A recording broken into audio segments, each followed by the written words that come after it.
안녕하세요. 성시대시대입니다. 오늘도 영상 시청해 주셔서 감사합니다. 일주일 동안 잘 지내셨나요? 제 채널을 보고 계신다면 다들 자기계발에 관심이 많으시죠? 특히 열심히 살고 싶은, 갓생의 삶을 살고 싶은 분들이 많을 것 같은데요. 오늘은 갓생 다짐하면 당장 시작할 수 있는 5가지를 소개하겠습니다. 소개하기 전에 제가 생각하는 갓생이 뭔지 간단하게 설명하고 가겠습니다. 제가 생각하는 갓생은 열심히 사는 삶이라기보다는 자기한테 만족하는 삶이라고 생각합니다. 어렵게 생각할 필요 없습니다. 갓생은 자기계발하면서 자신의 모습을 마음에 들어하고 스스로를 애정하는 거죠. 스스로를 애정하면 자존감이 높아지고 그래서 무슨 일이든지 자신있게 해내고야 마는 삶이 갓생이라고 생각합니다. 갓생을 다짐하셨다면 주의할 점이 하나 있습니다. 남들과 비교할 필요가 없다는 것입니다. 갓생은 자기한테 만족하는 삶이라고 말씀드렸죠. 나만의 기준만 생각하면 되는 것입니다. 남들의 삶에 동요할 필요 없습니다. 남들은 자격증이 수십 가지라더라.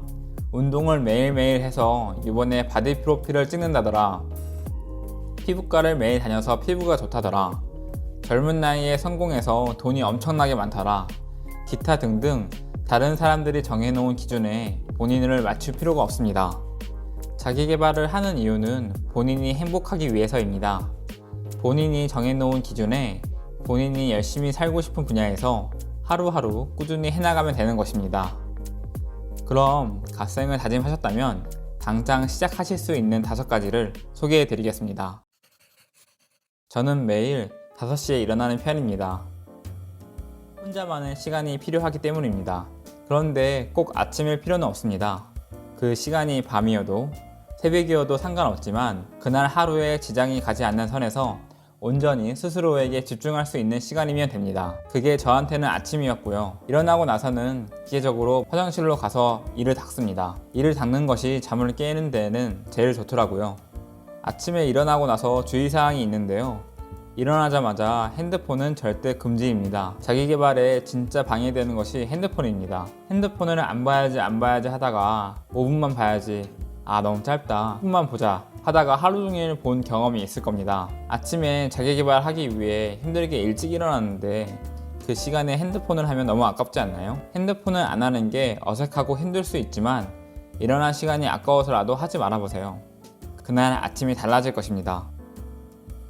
이를 닦고 나서 바로 운동복으로 갈아입습니다. 좋아하는 운동복, 운동화로 갈아 신고 집을 나섭니다. 천근만근 무거운 몸을 이끌고 집을 나서는 게 정말 힘들지만 집만 나서면 그 다음은 아무것도 아닙니다. 제 운동 루틴은 아파트 지하 헬스장으로 가서 간단하게 스트레칭을 하고요. 러닝으로 몸에 열이 나게 합니다. 한 10분 정도 빨리 뛰면 1.5km 정도 뛰게 됩니다.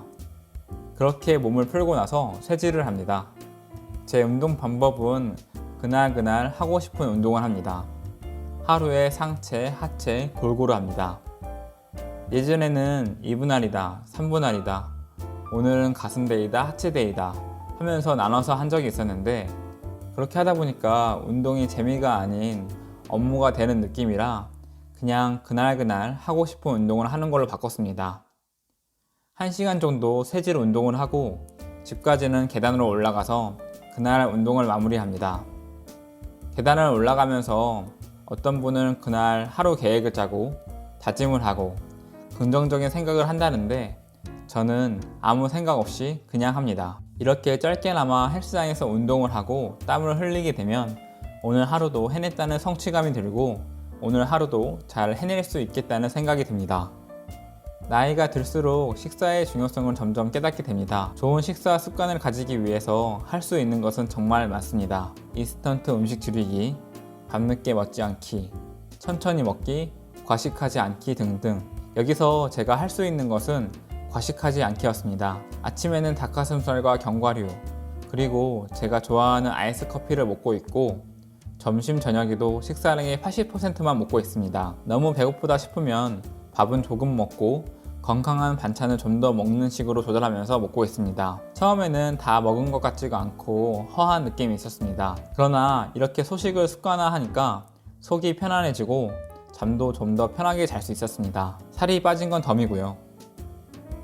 하루에 50페이지씩 읽는 것을 습관화하고 있습니다. 개인적으로 읽는 시간을 정해서 읽는 것보다는 읽을 양을 정하고 그날 틈틈이 읽는 것이 좋았습니다. 아침에 읽어도 좋고 점심 먹고 쉬는 시간에 읽어도 좋고요. 하루에 50페이지씩 읽다 보면 그 두꺼웠던 책도 대부분 일주일 내에 금세 다 읽습니다. 책을 읽어서 좋은 점은 삶의 지혜를 쌓기 위해, 마음의 양식을 채우기 위해 이런 추상적인 것이 아닙니다. 책을 읽어서 좋은 점은 예전부터 몇십 년, 몇백 년 동안 쌓여있는 지식과 아이디어들을 몇 시간 만에 압축해서 내 것으로 할 수 있다는 것, 어휘 능력과 인지 능력을 키워준다는 것, 기타 등등 여러 가지 구체적인 이유가 있습니다. 모든 책을 억지로 읽어갈 필요는 없습니다. 지루하다면 내려놓아도 됩니다. 그건 당신을 위해 쓰인 책이 아니니까요. 하지만 읽고 싶은 책에 빠져드는 걸 느낀다면 계속 읽으세요. 마지막은 본인이 하고 싶은 분야를 공부하는 것입니다. 물론 시간을 따로 빼서 말이죠. 회사에 출근하는 차 안에서 하든 퇴근하고 집에 와서 하든 어떤 시간이든 좋습니다. 공부하고 싶은 분야는 뭐든지 좋습니다. 직장 역량을 키우기 위한 공부도 좋고 아님 개인의 미래를 준비하기 위한 공부 다 좋습니다. 제가 공부하는 분야는 두 가지인데요. 첫 번째 분야는 영어 회화입니다. 저 같은 경우에는 따로 시간을 내지 않고 출근길을 활용해서 공부하였습니다. 회사에 출근하는 시간이 꽤 오래 걸려서 차 안에서 영어 회화 공부를 합니다. 영어 회화 유튜브를 틀고 섀도잉 하면서 영어를 공부하는데요. 벌써 이렇게 공부한 지 6개월이 돼갑니다. 처음에는 막막하게 느껴지긴 했는데 꾸준하게 하루하루 해갔더니 벌써 이만큼 해냈습니다. 두 번째 분야는 돈 공부, 경제 분야입니다. 하면 할수록 왜 일찍 시작하지 않았을까 후회되는 분야입니다. 돈 공부를 해서 경기를 예측하거나 이득만 보려는 것보다는 돈 공부를 하면 세계 경제 흐름이 잘 보이고 이런 상황에서는 이렇게 대응해야겠다는 방법을 알게 됩니다. 돈은 죽을 때까지 필요한 거니까 돈 공부하는 것은 나이에 상관없이 빠르면 빠를수록 좋은 것 같습니다. 제가 실천하고 있는 재테크는 통장 쪼개기, 연금 저축펀드, 올레더 포트폴리오 투자, 아파트 임장 등등이 있는데 구체적인 방법은 다음 영상에서 말씀드리겠습니다. 오늘은 갓생 다짐하고 나서 할 수 있는 5가지를 소개해 드렸습니다. 마지막으로 하고 싶은 말은 완벽하게 모든 것을 할 필요는 없습니다. 일단 하는 게 중요합니다. 이런 경험 있으실 겁니다. 만약 오늘 아침 일찍 일어나기가 실패했다면 몰라, 오늘 계획이 흐트러졌으니까 다른 자기계발은 내일부터 하자고 다짐했던 경험 있으시죠? 그날 하루를 날려버리는 거죠. 그리고 다음에는 완벽하게 해야지 다짐하셨을 겁니다. 그런데 그러다 보면 그 문제가 계속 또 반복된다는 것입니다. 어제의 내가 오늘의 내가 된다고 해서 갑자기 사람이 바뀌는 건 아니잖아요. 일부 계획을 못 지키더라도 괜찮다고 스스로에게 말하면서 나머지 것을 해나가야 합니다.